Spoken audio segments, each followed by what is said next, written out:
منبر نور پر رونق افروز باوقار علماء کرام و حفاظ کرام،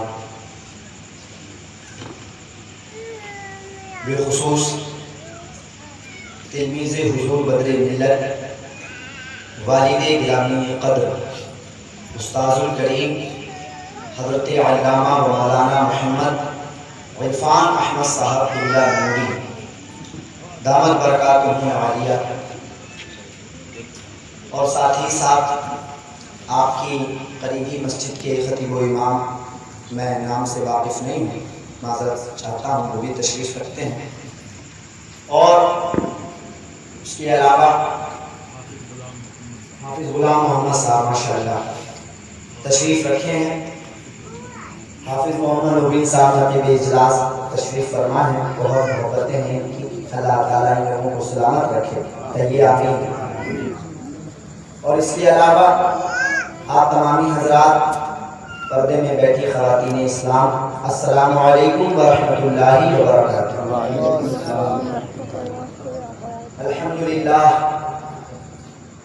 الحمدللہ رب العالمین، والصلاة والسلام علی سید الانبیاء والمرسلین، اما بعد فاعوذ باللہ من الشیطان الرجیم، بسم اللہ الرحمن الرحیم، فاذکرونی اذکرکم واشکروا لی ولا تکفرون، یا ایھا الذین آمنوا استعینوا بالصبر والصلاۃ ان اللہ مع الصابرین، صدق اللہ المولانا العلی العظیم، وبلغنا رسولہ النبی الامین المطیع الرفوق الرحیم، ونحن على ذلك لمن الشاهدين والشاكرين والحمد لله رب العالمين۔ متروع احادیث میں درود و سلام پڑھنے کے بے شمار فضائل و برکات بیان کیے گئے ہیں، اور ہمارے بزرگان دین کا یہ عمل ہمیں نظر آتا ہے۔ جیسے آج لوگ بڑے پریشان رہتے ہیں، اس چیز کے لیے وظیفہ، اس چیز کے لیے وظیفہ، اولاد کے لیے وظیفہ، یہ بیماری کے لیے وظیفہ، وہ پریشانی کے لیے وظیفہ۔ یاد رکھیے گا، تمام وظیفوں کا سردار جو ہے اسے درود پاک کہا جاتا ہے۔ درود سے بڑا کوئی وظیفہ ہے ہی نہیں۔ کیوں؟ وجہ یہ ہے کہ اللہ تعالیٰ نے نماز پڑھنے کا حکم دیا ہے، لیکن اللہ خود نماز نہیں پڑھتا۔ یاد رکھیے گا، اللہ نماز پڑھتا ہے نہیں۔ روزہ رکھنے کا حکم اللہ نے دیا ہے، لیکن اللہ خود روزہ نہیں رکھتا۔ حج کرنے کا حکم بھی اللہ نے دیا، لیکن اللہ نے نہ کبھی حج کیا، نہ کرتا ہے، نہ کرے گا۔ زکوٰۃ دینے کا حکم دیا، لیکن خود کبھی زکوٰۃ نہیں نکالا۔ اور یہ بہت اچھا ہے کہ اللہ نے کبھی زکوٰۃ نہیں دیا، کیونکہ اگر اللہ زکوٰۃ نکالتا تو ہم لوگوں کو حساب سے دیتا۔ یہ تو اس کا کرم ہے کہ وہ بے حساب عطا فرماتا ہے، یہ اس کی عطا ہے کہ وہ بے حساب دے رہا۔ تو پتہ چلا اگر میں آپ کو نماز کی دعوت دوں اور میں آپ سے کہوں کہ نماز پڑھا کرو، تو آپ کو نماز پڑھوانے کے لیے پہلے مجھے خود نماز پڑھنا پڑتا ہے۔ جب آپ مجھے نماز پڑھتا ہوا دیکھو گے اور میں آپ کو دعوت دوں گا تو آپ میری دعوت کو قبول کرو گے، آپ نماز کی طرف آئیں گے۔ لیکن ایک شخص وہ ہے جو خود عبادت الہی میں مشغول نہیں ہے، لیکن دوسرے کو تاکید کر رہا ہے کہ تم نماز پڑھا کرو، تو سامنے سے پلٹ کے، ویسے یہ غلط چیز ہے، اگر کوئی بندہ نماز نہیں بھی پڑھ رہا ہے تو سامنے سے یہ جواب نہیں ہونا چاہیے، لیکن نارملی سامنے والا جواب کیا دے گا؟ نارملی سامنے والا جواب یہ دے گا کہ پہلے خود پڑھو، ہم سے بعد میں کہو۔ پہلے خود پڑھو، ہم سے نہ کہو، پہلے خود جب نمازی بن جانا تب ہمیں بتانا۔ حالانکہ یہ جواب دینا نہیں چاہیے، یہ جواب دینا بہت غلط ہے، لیکن دیا یہی جاتا ہے۔ تو اللہ تعالیٰ نماز خود نہیں پڑھتا، ہم سے پڑھواتا، روزہ خود نہیں رکھتا، ہم سے رکھواتا، حج خود نہیں کرتا، ہم سے کرواتا، زکوٰۃ خود نہیں دیتا، ہم سے دلواتا۔ وجہ، واٹ از ریزن؟ کیا وجہ ہے کہ اللہ نماز پڑھتا نہیں ہے لیکن پڑھواتا ہے، روزہ رکھتا نہیں ہے لیکن رکھواتا ہے، حج کرتا نہیں ہے لیکن کرواتا ہے، زکوٰۃ خود نکالتا نہیں ہے لیکن نکالنے کا حکم دیتا ہے؟ تو اس کی وجہ یہ ہے کہ نماز کا تعلق عبادت سے ہے۔ اس کا ہے عبادت، نماز کا تعلق عبادت سے، روزہ روزے کا تعلق عبادت سے ہے، حج کا تعلق عبادت سے ہے، زکوٰۃ کا تعلق عبادت سے ہے، لیکن اسی آسمان کے نیچے اور اسی زمین کے اوپر ایک کام ایسا ہے، صرف ایک کام ایسا ہے جو بندے بھی کرتے ہیں، فرشتے بھی کرتے ہیں، خود اللہ تعالیٰ کرتا ہے۔ وہ کام ہے درود اپنے نبی پر بھیجنا۔ اللہ تعالیٰ فرماتا ہے ان اللہ و ملائکہ، بے شک اللہ اور اس کے فرشتے یصلون علی النبی، درود بھیجتے ہیں غیب بتانے والے نبی پر، غیب بتانے والے پر۔ یا ایھا الذین آمنوا، تو اے ایمان والو تم بھی صلو علیہ، تم بھی ان پر درود پڑھو، وسلموا تسلیما، خوب خوب سلام بھیجا۔ تو یہ ہمیں حکم دیا گیا۔ تو اب درود اللہ تعالیٰ خود بھی اپنے نبی پر بھیجتا ہے اور ہمیں بھیجنے کا حکم بھی دیتا ہے۔ تو پتہ چلا نماز کا تعلق عبادت سے، روزے کا تعلق عبادت سے، حج کا تعلق عبادت سے، زکوٰۃ کا تعلق عبادت سے، لیکن درود کا تعلق محبت سے، درود کا تعلق محبت سے۔ نماز خود نہیں پڑھتا ہے پر پڑھواتا ہے، روزہ خود نہیں رکھتا ہے پر رکھواتا ہے، حج خود نہیں کرتا ہے پر کرواتا ہے، زکوٰۃ خود نہیں دیتا ہے پر دلواتا ہے۔ پتہ چلا عبادت خود نہ کرے پر کروائے، لیکن محبت خود بھی کرتا ہے، بندوں سے بھی کرواتا ہے، محبت خود بھی کرتا ہے اور بندوں سے بھی کرواتا ہے۔ یہ اللہ کی شان ہے کہ وہ اپنے نبی سے خود بھی محبت فرماتا ہے اور بندوں کو بھی حکم دے رہا ہے، خبردار میرے نبی پر درود و سلام بھیجا کرو، کیونکہ یہ درود و سلام بھیجنا میرے نبی کے لیے جتنی رحمتیں بھیج رہے ہو تو چھوڑ ہی دو، تمہارے اوپر جتنی رحمتیں نازل ہوں گی ان کا شمار بھی تم نہیں کر سکتے، ان کو تم گن بھی نہیں سکتے ہو، اتنی رحمتیں تم پر نازل ہوں گی۔ تو بہرحال درود و سلام پڑھنے کے بہت فضائل و برکات ہیں، تو ہمیں اور آپ کو چاہیے کہ زیادہ نہیں تو کم از کم دن بھر میں ہی ہم پورا 24 گھنٹہ ہمارا ختم نہ ہونے پائے، اس سے پہلے ہم کم سے کم 100 مرتبہ درود روزانہ اپنے حضور کی بارگاہ میں پیش کر دیا ہے۔ اگر ایک امتی اپنے نبی پر پورا دن ہو جائے وہ درود نہ پڑھے، پورا دن ہو جائے وہ ایک بار بھی سلام نہ بھیجے، تو پھر یہ امتی ہونے کا حق نہیں ادا کر رہا ہے۔ امتی پر حق ہے نبی کا کہ امتی اپنے نبی پر درود و سلام بھیجے، اور اس میں فائدہ کس کا ہے؟ بھیجنے والے، کیونکہ جب ہم ایک درود پڑھیں گے تو ہمیں 10 رحمتیں ملیں گی، جب 10 درود پڑھیں گے تو 100 رحمتیں ملیں گی، اور جب 100 درود پڑھیں گے تو اللہ تعالیٰ منافقت سے بھی آزاد کر دیتا ہے، جہنم کی آگ سے بھی آزاد کر دیتا ہے۔ یہ اللہ کی شان ہے، جب اس کے نبی پر درود و سلام بھیجا جاتا ہے تو بھیجنے والے پر اللہ تعالیٰ بے شمار رحمتوں کا نزول فرماتا ہے۔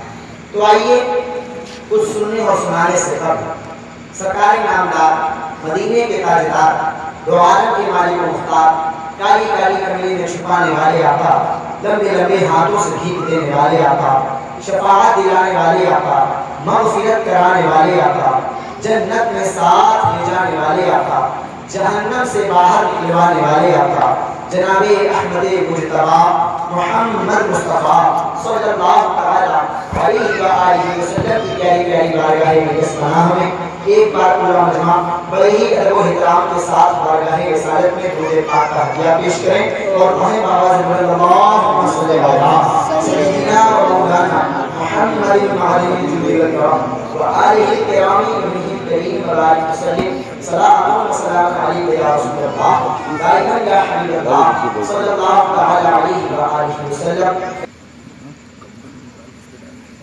خواجہ خواجگاں، ہند کے بادشاہ، میرے خواجہ ہندوستان کے راجا، جب اپنے والد محترم کی شان میں کچھ لکھنے لگے تو کچھ نہیں لکھا بلکہ بہت کچھ لکھ دیا۔ سوچا تھا کچھ لکھیں گے، لیکن جب لکھنا شروع کیا تو کچھ نہیں لکھا بلکہ بہت کچھ لکھ گیا، بہت کچھ لکھ گیا۔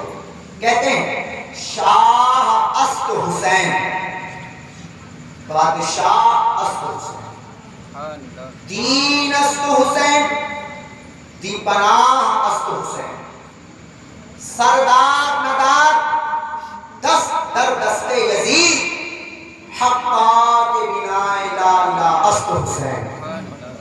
یہ غریب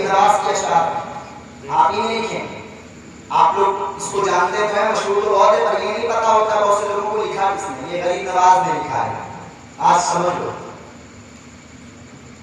چونکہ شکلا گنج جب آتا ہوں میں تو جس راستے سے میں آتا ہوں وہ گنگا کا راستہ ہے، یعنی اوپر پل سے ہوتا ہوا آتا ہوں تو بالکل ایسے لگتا ہے گنگا جمنی کی طرف سے ہوتا ہوا آ رہا ہوں، ایسا محسوس ہوتا ہے۔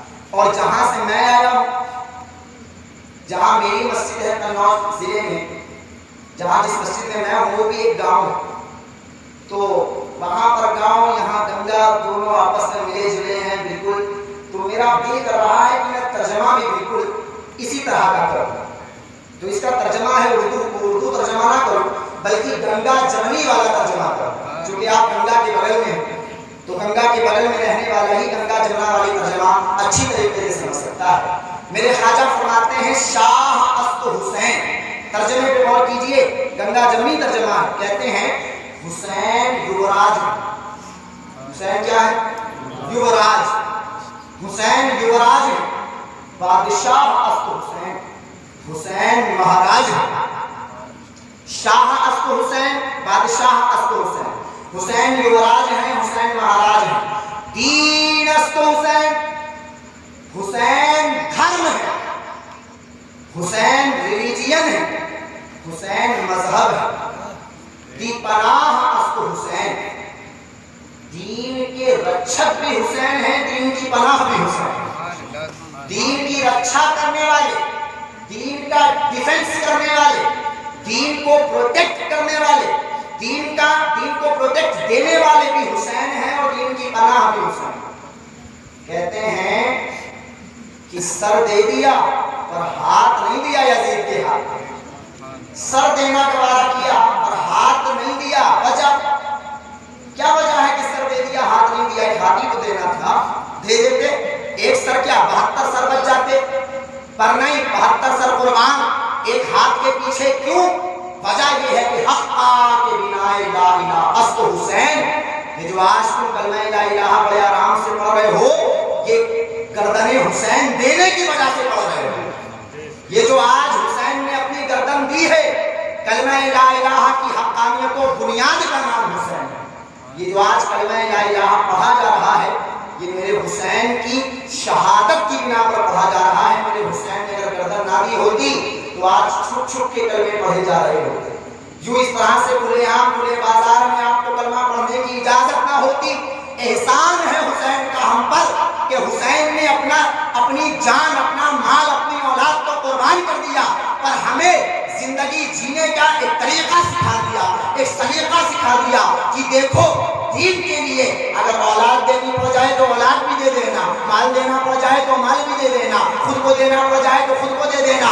وجہ یہ ہے کہ جب تم دین کے لیے مرتے ہو تو دین کے لیے مرنے والا مرتا نہیں ہے، اللہ کی بارگاہ میں زندہ کر دیا جاتا ہے، اللہ کی بارگاہ میں اس کو زندگی مل جاتی ہے۔ لہذا دین کے لیے جو لوگ اپنی جان دیتے ہیں، ہرگز انہیں نہ سمجھنا کہ وہ مردہ ہیں، بل احیا، بلکہ وہ زندہ ہیں۔ لیکن نہ تشعرون، یہ الگ بات ہے، اس بات کا شعور نہیں ہے۔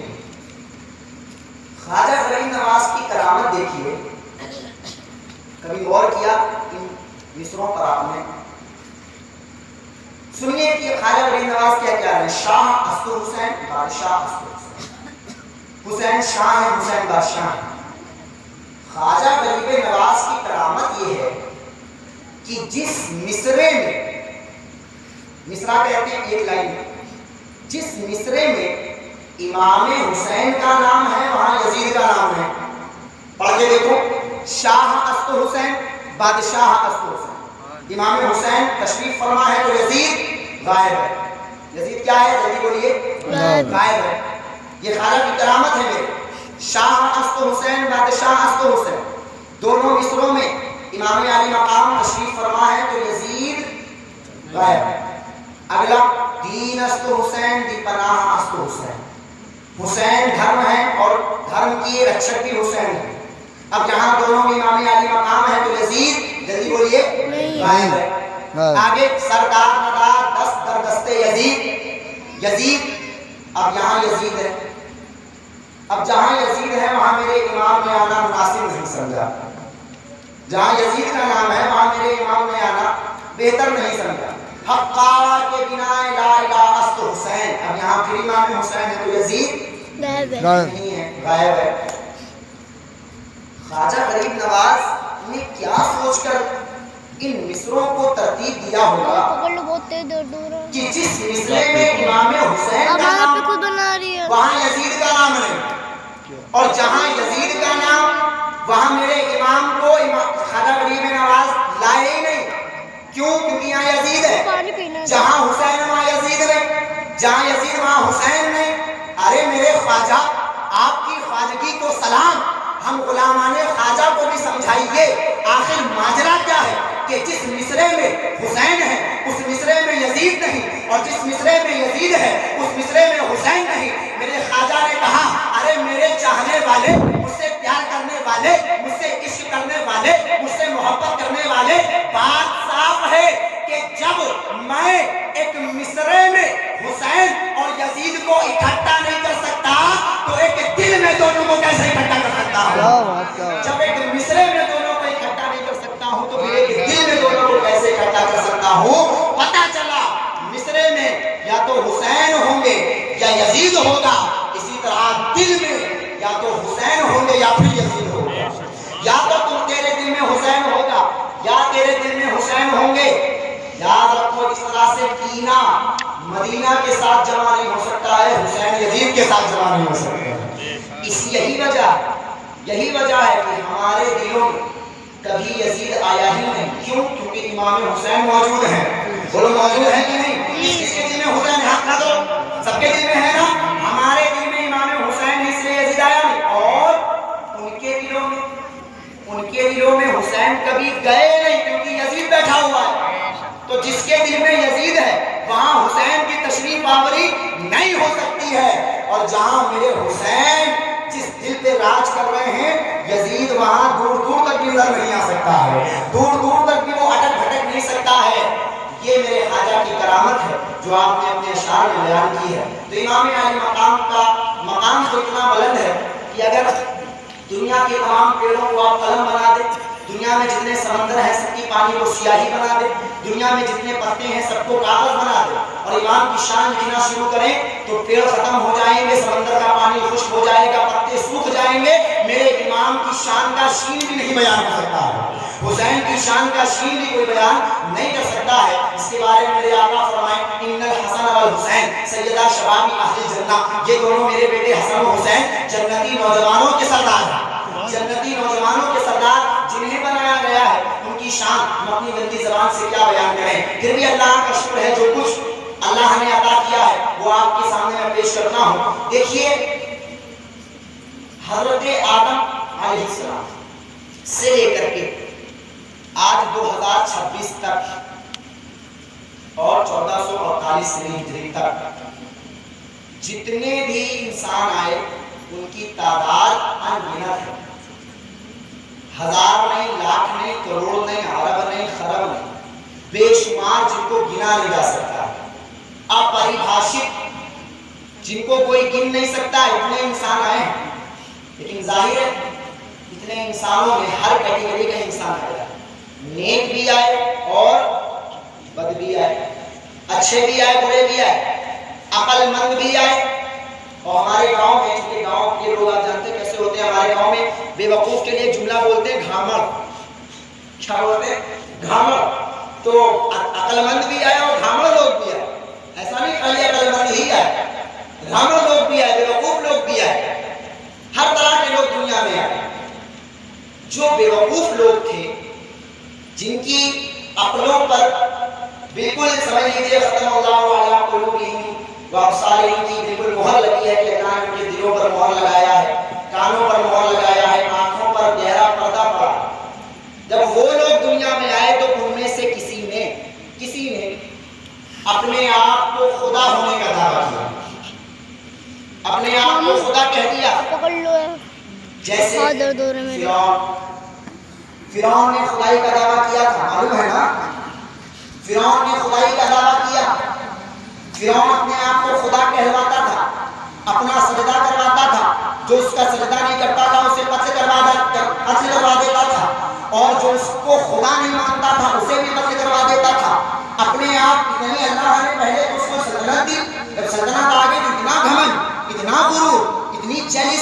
اور اپنے آپ کو اتنا بڑا سمجھنے لگا کہ خدا سے بڑا ہو گیا. معاذ اللہ، کہیے معاذ اللہ. اپنے آپ کو خدائی کا دعویٰ کیا.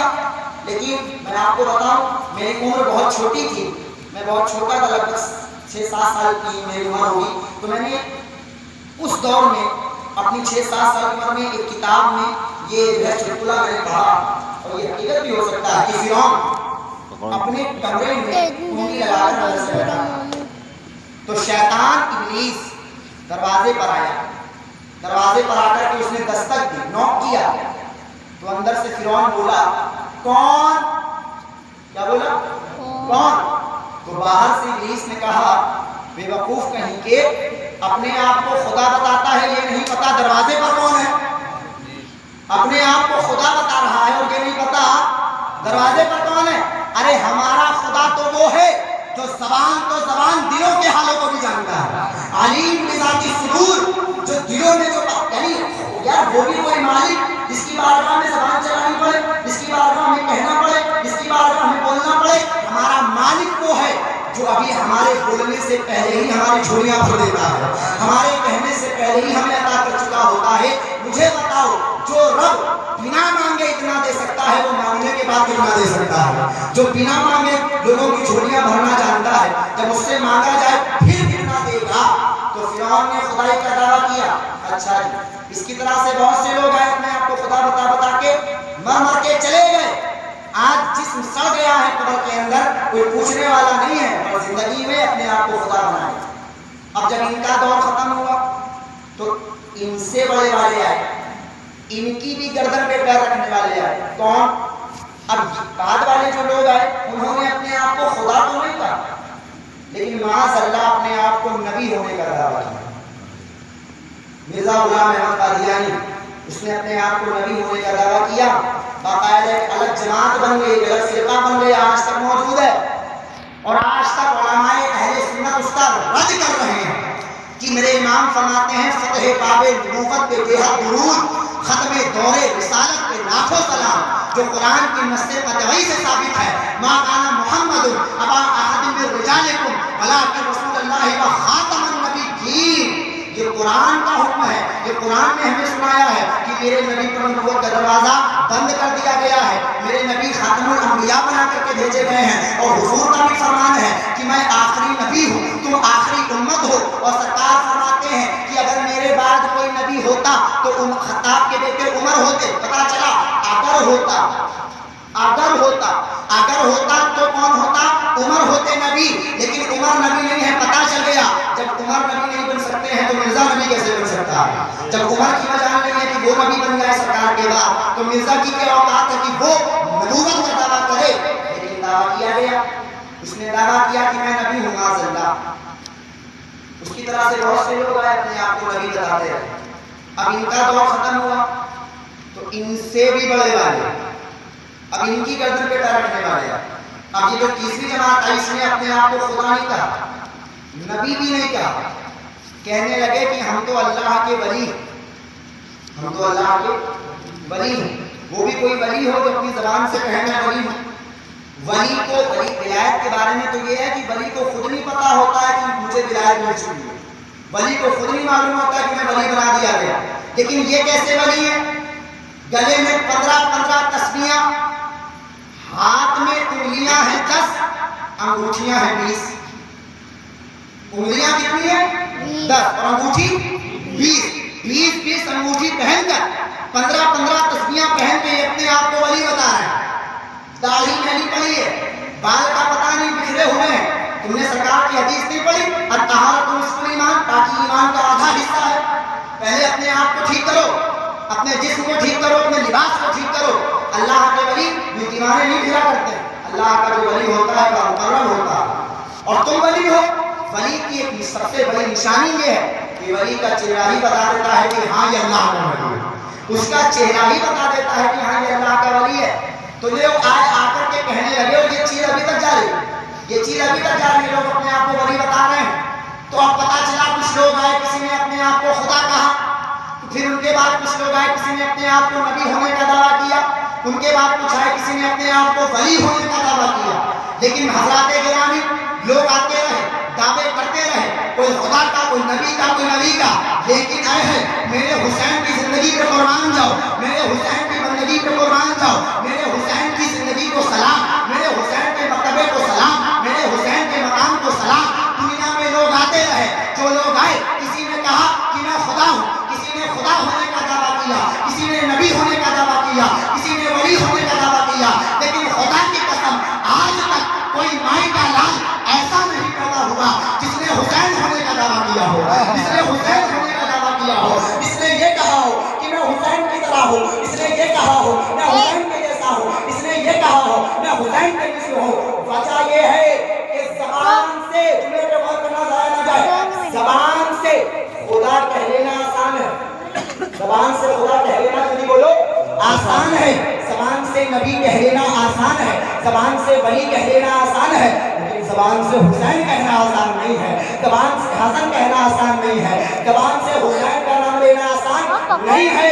ارے حسین بننے کے لیے پڑتی ہے، حسین بننے کے لیے بڑی مشقت اٹھانی پڑتی ہے، حسین بننے کے لیے بڑا صبر کرنا پڑتا ہے، حسین بننے کے لیے بڑا تحمل پیدا کرنا پڑتا ہے، حسین بننے کے لیے بڑی بردباری پیدا کرنی پڑتی ہے، حسین بننے کے لیے بڑا بننا پڑتا ہے، حسین بننے کے لیے بڑا بننا پڑتا ہے۔ ارے حسین بننے کے لیے 3 دن بھوکا پیاسا رہنا پڑتا ہے، حسین بننے کے لیے 22 سال کے لیے پر کو قربان کرنا پڑتا ہے، حسین بننے کے لیے 6 مہینے کے لیے سر کو قربان کرنا پڑتا ہے، حسین بننے کے لیے اپنے بھتیجے قاسم بن حسن کو قربان کرنا پڑتا ہے، حسین بننے کے لیے اپنے بھائی عباس لمبردار کے بازوؤں کو قربان کرنا پڑتا ہے، حسین بننے کے لیے اپنے چھوٹے چھوٹے بھانجوں اور محمد کو قربان کرنا پڑتا ہے، حسین بننے کے لیے خود کی گردن دینی پڑتی ہے، حسین بننے کے لیے خود کو قربان کرنا پڑتا ہے، حسین بننے کے لیے کربلا کی تپتی ہوئی ریت سے تیمم کر کے اللہ کی بارگاہ میں کھڑے ہونا پڑتا ہے، حسین بننے کے لیے کربلا میں نمازیں پڑھنی پڑتی ہے،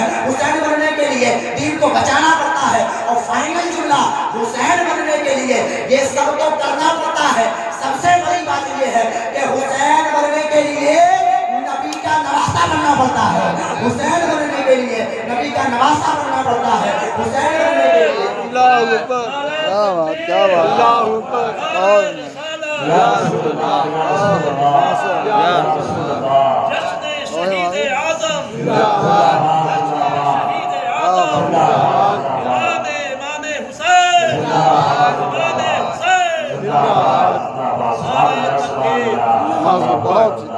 حسین بننے کے لیے نبی کا نواسہ بننا پڑتا ہے۔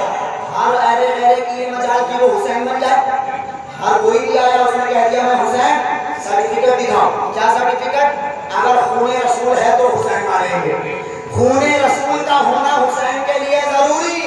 حسین بننے کے لیے اور سارے کام تو اپنی جگہ، پر سب سے بڑا کام یہ کہ حسین بننے کے لیے نبی کی گود میں کھیلنا پڑتا ہے، حسین بننے کے لیے نبی کی گود میں اپنی تربیت کروانی پڑتی ہے، حسین بننے کے لیے نبی کے کاندھوں پر بیٹھ کے سواری کرنی پڑتی ہے، حسین بننے کے لیے اپنی زبان کو نبی کے مبارک دہنے مبارک میں داخل کرنی پڑتی ہے، حسین بننے کے لیے اپنی زبان کو نبی سے چسوانا پڑتا ہے، حسین بننے کے لیے اپنے آپ کو نبی سے چموانا پڑتا ہے، حسین بننے کے لیے اپنے آپ کو نبی سے سنگھوانا پڑتا ہے، چموانا نہیں کیا سنگھوانا۔ میرے نبی امام حسن و حسین کو چومتے تو تھے ساتھ ہی ساتھ سونگھتے بھی تھے، سونگھتے بھی تھے۔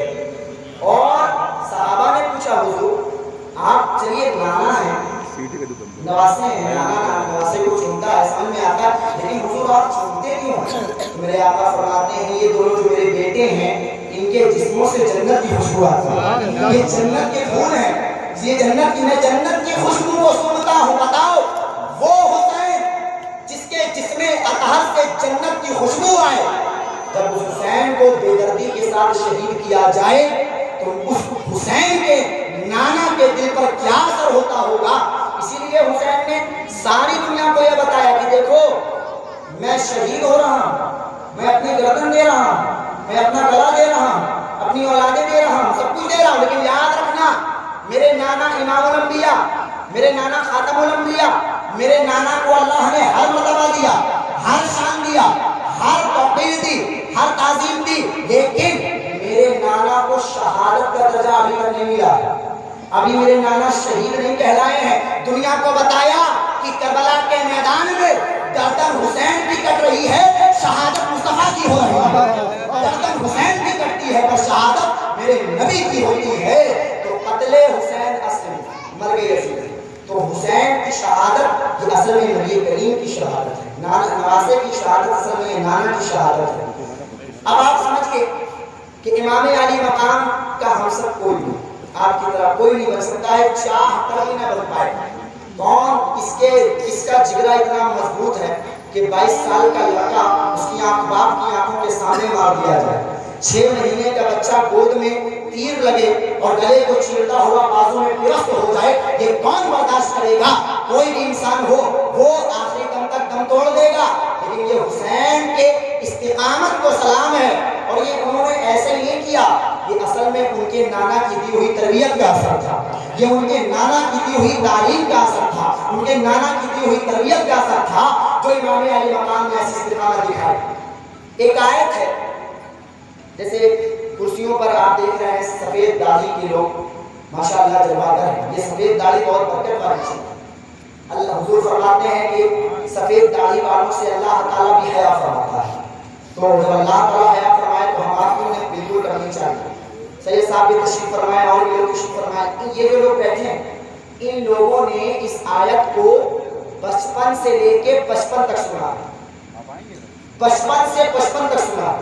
اور میری دعا ہے کہ یہ 55 سے لے کے مدفن تک سنتے رہے، یہ 55 سے لے کے مدفن تک اس آیت کو سنتے رہے. محرم کا چاند نظر آتے ہی ہر حسینی کے دل و دماغ میں یہ آیت راؤنڈ فکر کرنے لگتی ہے. وہ آیت کیا ہے آپ سب جانتے ہیں. اللہ تعالیٰ فرماتا ہے اے ایمان والو، یعنی پتہ چلا یہاں بے ایمانوں سے خطاب ہی نہیں، خطاب ہم سے ایمان والو. اور آسان کر دو تو یا ایھا الذین آمنوا کا ترجمہ اے ایمان والوں کو اور آسان کر دو تو ترجمہ بنے گا اے میرے نبی کے ماننے والوں، اے میرے نبی کے ماننے والوں، استعینوا، مدد چاہو، مدد مانگو. تو ہے مدد چاہو مولا کس سے؟ بالصبر، صبر سے، والصلاۃ اور نماز سے. ان اللہ مع الصابرین، بے شک اللہ صبر کرنے والوں کے ساتھ. سب نے سنی، سب جانتے ہیں، شاید بچپن سے آپ سن رہے ہیں. قرآن کو سمجھو پہلے. دنیا میں ہزاروں نہیں لاکھوں نہیں کروڑ کتابیں ہیں، کتابیں بہت ساری آپ نے بھی پڑھی ہوں گی، میں نے بھی پڑھی ہیں. کچھ لوگ پڑھ رہے ہوں گے، کچھ لوگ پڑھ چکے ہوں گے.